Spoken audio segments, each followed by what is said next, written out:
నిన్న కూడా చూసాం. సీజ్ ఫైర్ అన్న తర్వాత కూడా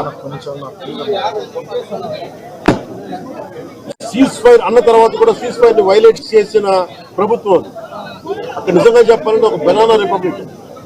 దానికి ఎవరు మాస్టర్స్ తెలియదు పాకిస్తాన్. వాళ్ళు చేసే అరాచకాలు, వాళ్ళు చేసే మనకి స్పాన్సర్డ్ టెర్రరిజం ఇండియాకు ఒక ఇబ్బందిగా తయారైంది.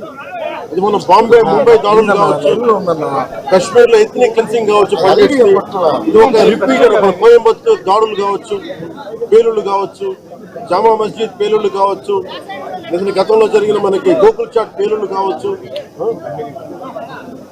లుంబిని పార్క్ పేలుళ్లు కావచ్చు, ఇవన్నీ కూడా ఎక్కడో చోట దీనికి ఒక ముగింపు పలకాలి. దీనికి ఒక బలమైన గుణపాఠం చెప్పాలనేది నరేంద్ర మోదీ గారి అందరికీ ప్రజలందరూ కోరుకున్నారు. ఆయన దీనికి ఇప్పుడే సోదరులు గౌరవ మంత్రి ఐటీ అండ్ ఎడ్యుకేషన్ మినిస్టర్ వారు అనౌన్స్ చేశారు. గౌరవ ముఖ్యమంత్రి చంద్రబాబు గారి తరఫున, అలాగే నరేంద్ర మోదీ గారి తరఫున ఇక్కడికి మంత్రివర్గం అందరం ఉన్నాం. ఇక్కడ అందరం కూర్చొని, మేము ముగ్గురం కూర్చొని ఇందాక గౌరవ ముఖ్యమంత్రి గారి సూచనల మేరకు ఇందాక సోదరులు మన లోకేష్ గారు చెప్పినట్టుగా దాదాపు 50 లక్షలు ఎక్స్గ్రేషియాన్ని ప్రకటిస్తూ ఉన్నారు. అలాగే ఒక 5 ఎకరాల పొలం అని కూడా తెలియజేశారు. అలాగే 300 గజాలు ఇంటి స్థలం అని కూడా అనౌన్స్ చేశారు. అలాగే ప్రభుత్వంలో వాళ్ళకి ఎవరికైనా సరే, వాళ్ళ నాన్నగారికి కానీ ఎవరికి కానీ ప్రభుత్వ ఉద్యోగం కూడా ఖచ్చితంగా ఇవ్వాలనేది కేబినెట్ లో ముందు పెట్టి నిర్ణయం తీసుకుంటాం. ఇవన్నీ కాకుండా నేను అదనంగా వ్యక్తిగతంగా నేను కూర్చోబెట్టి దశవరకు 25 లక్షల రూపాయలు మన కుటుంబానికి నా వ్యక్తిగతంగా నేను సాయం చేస్తానని తెలియజేసుకుని, ఇది ఇలాంటి పరిస్థితులు రాకూడదని కోరుకుంటాం. కానీ దురదృష్టవశాత్తు ఇలాంటివి జరిగినాయి. మనం అందరం ఇలాంటి పరిస్థితుల్లో భారతదేశ ప్రభుత్వానికి, ప్రధానమంత్రి గారికి, అగ్ర నాయకత్వానికి, ఆర్మీకి, నేవీకి, ఎయిర్ ఫోర్స్కి, ఎంటైర్ డిఫెన్స్ ఫోర్సెస్కి ఇది మనం అండగా ఉండాల్సిన సమయం. ప్రతి ఒక్కరూ చాలా ఎరుకుతోటి చాలా జాగ్రత్తగా ఉండాలి. ఎవరు వాళ్ళు వేలాది మంది ఈ లష్కర్ ఏ తోయిబా లేదా జైషే మహమ్మద్ తీవ్రవాదులందరూ కూడా వాళ్ళు భారతదేశం మీద రకరకాల దాడులు చేయడానికి ప్రయత్నం చేస్తా ఉన్నారు. సీజ్ ఫైర్ ని దయచేసి మనం ఎవరు నమ్మట్లేదు. సీజ్ ఫైర్ శాంతికి ఒప్పందం కాదు. వాళ్ళు ప్రత్యేక పరిస్థితుల్లో లొంగిపోయి ఇంక మా పాకిస్తాన్ బతకలేదు అని చెప్పి కాళ్ల బేరానికి వచ్చిన 3 గంటల్లోనే మళ్ళీ సీజ్ ఫైర్ ని వైలేట్ చేశారు.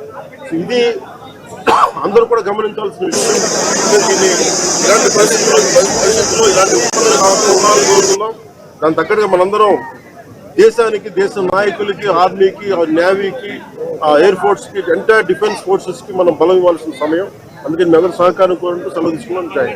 నాయక్ పవన్ కళ్యాణ్ గారి వీరాభిమాని, చిన్నప్పటి నుంచి వారిని కలవాలని తహతహలాడుతూ వచ్చారు. అటువంటిది ఇవాళ పవన్ కళ్యాణ్ గారిని ఇక్కడ రప్పించుకున్నారు. దురదృష్టకరమైన విషయం ఏంటంటే చాలా అది నేను ఇక్కడికి రాగానే నాకు చెప్పారు, చూసిన చాలా బాధ అనిపించింది. అతను ఇష్టపడవచ్చు కానీ దేశానికి, అందరికంటే కూడా దేశాన్ని ప్రేమించే వ్యక్తి, అలాంటి వ్యక్తిని కోల్పోవడం నిజంగా చాలా మా అందరికీ కూడా, లోకేష్ గారికి కానీ, మా మంత్రి గారికి కానీ, ప్రతి ఒక్కరికి చాలా చాలా బాధ కలిగిస్తాం. వారి ఆత్మకి శాంతి చేకూరాలని, వారి కుటుంబ సభ్యులకి నా ప్రగాఢ సానుభూతిని తెలియజేయాలని, భగవంతుడు వారికి బలం ఇవ్వాలి. ఈ పుత్ర శోకానికి ఒకే ఒక్క కొడుకు, ఇంకెవ్వరు లేరు, ఒక్కటే ఒక కొడుకు. ఒక్క కొడుకుని కూడా చిన్న 23 ఏళ్ళు కూడా, 25 ఏళ్ళు కూడా లేదు, 23 ఏళ్ళ వయసులో చనిపోయారు దేశం కోసం. చాలా చాలా చాలా బాధగా ఉంది. వారి కుటుంబానికి అండగా ఉంటుంది. చేసిన సహాయం కాకుండా మా 3 పార్టీల నుంచి కూడా వారికి ఏ సహాయం కావాలో మా నాయకులు ఇప్పుడు అందుబాటులో ఉంటారు. మా గౌరవ మంత్రివర్గ సహచరులు ఉన్నారు, ఎమ్మెల్యేస్ ఉన్నారు, అన్ని పార్టీస్ అందరూ వారికి అండగా ఉంటామని తెలియజేస్తూ సెలవు. జై